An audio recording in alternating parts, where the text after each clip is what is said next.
In the end, you know, is bodybuilding, some of it determined by genetics? Sure. Some of it determined by structure? Sure. But you know what? There's one thing you can control. That's whether somebody else beats you because they work harder than you. And there's no excuse for that happening.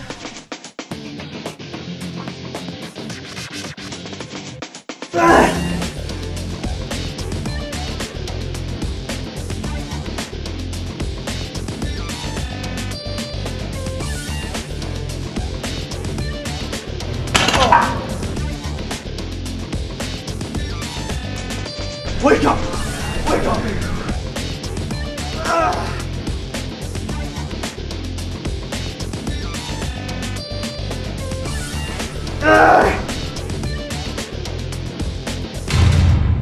My workout routine is kind of a hybrid of bodybuilding and a little bit of powerlifting.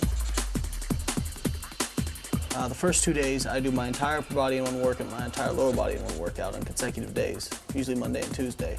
I will do a little bit lower volume. I'll focus on compound movements, you know, trying to move as much weight as possible for lower reps. I'll do front squats or deadlifts or presses, and I'll really give myself enough time between sets that I can recover enough to really be moving max weights as much as I can.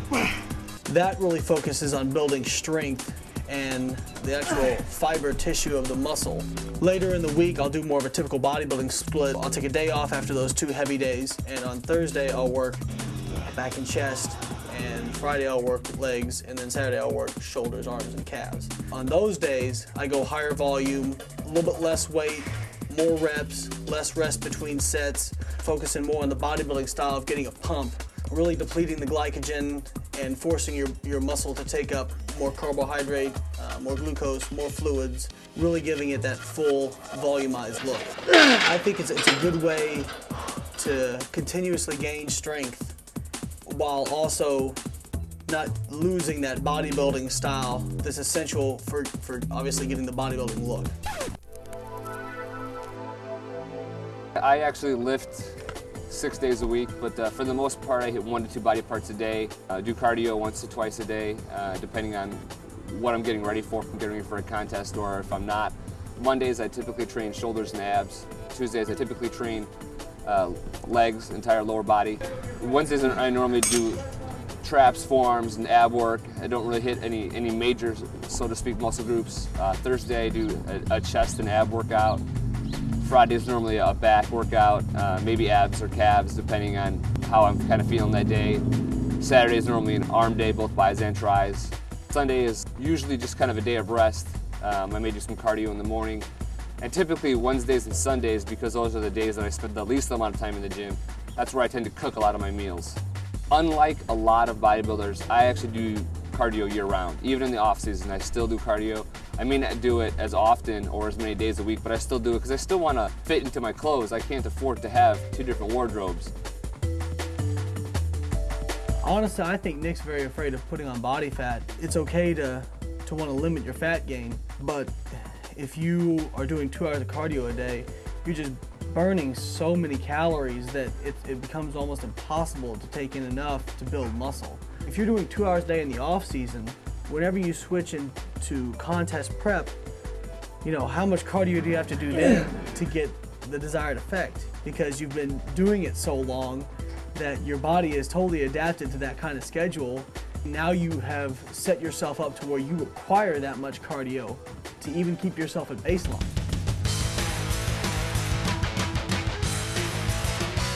I do cardio when I'm bulking. I do it on my off days, so that's 2 days a week, and I do high intensity intervals. You know, you hear a lot of people say, well, high intensity is catabolic, it'll make you shrink, you know, especially when you're bulking, so you should just do low intensity cardio. And my response to that is that there are a few different components to a lift. Well, one of them is actually speed. In fact, if you look at a lot of power lifters, whenever they lift, they'll lift lighter loads, but they'll focus on doing a very fast contraction. You can actually stimulate muscle fiber that way.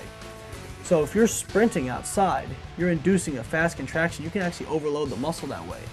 And if you want to look at an end product of the 2 different types of cardio, look at an endurance athlete, a pure endurance athlete, and look at a sprinter. Sprinter has bigger legs every time. And so how are you going to say that You know, walking is less catabolic than sprinting. It doesn't hold up physiologically. And when I first started lifting, in high school, I didn't lift legs. I just did chest and arms like, you know, a lot of guys did. I had sticks for legs. And even when I did my first bodybuilding show, I had no legs. And I remember Dave Gooden, the natural champion at the time, was guest posing at that show. And I asked him, I was like, Dave, you know, what can I do to bring up my legs? And he looked straight at me, and I'll always remember what he said. He said, if you want to bring up your legs and you're going to stay natural, you're going to have to teach yourself how to tolerate some pain.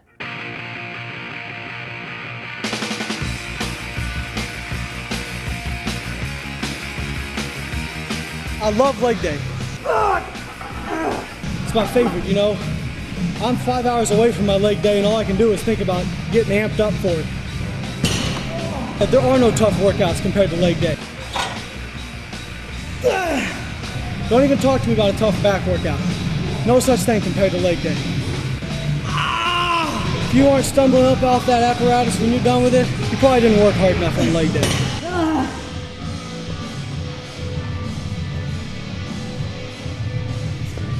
Something like presses or squats, if you're doing higher reps, you know, 10 to 15 to 20, your respiratory system will give out way before your legs do. There just comes a point where you can't suck enough oxygen down to do another rep. Or you're doing this between reps. Just standing there. And so leg extension is good to be able to do high reps on those because your muscle will fail before your respiratory system does. The problem is like guys with really good calves, the insert will be down here, you know, and like this part of your calf, there's this extra part down here, and so a lot of guys, this big part of their calf will insert all the way down here, you know, and that's how it gets that real visually impressive calf. People will complain about genetics and stuff. My philosophy is like, you can't change them, so why waste time worrying about them, you know? Just work as hard as you can and let the chips fall where they may. Now I'm going to do a rest pause set. Basically, do as many as I can on one leg, as many as I can on the other leg, and I'll go back to the original leg, do it again. Basically, it's another intensity technique. A lot of people have heard of DC or dog crap training. It's one of the components of it.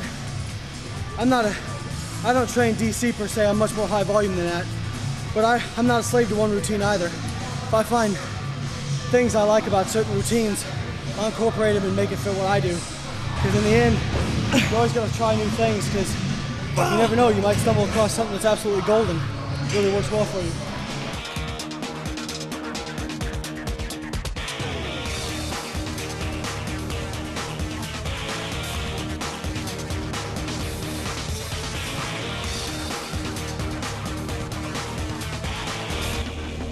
My goal when I come in here every day is to make sure that if somebody beats me, it's not because they outworked me. Oh.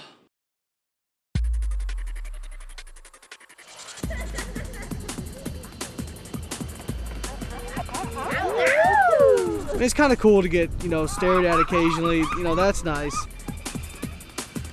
Yeah, the looks that you get from females are definitely, you know, flattering. Makes you feel good about yourself, makes you feel like all that hard work kind of paid off. That's not what you do it for. That's not the payday. That's my little trick right there.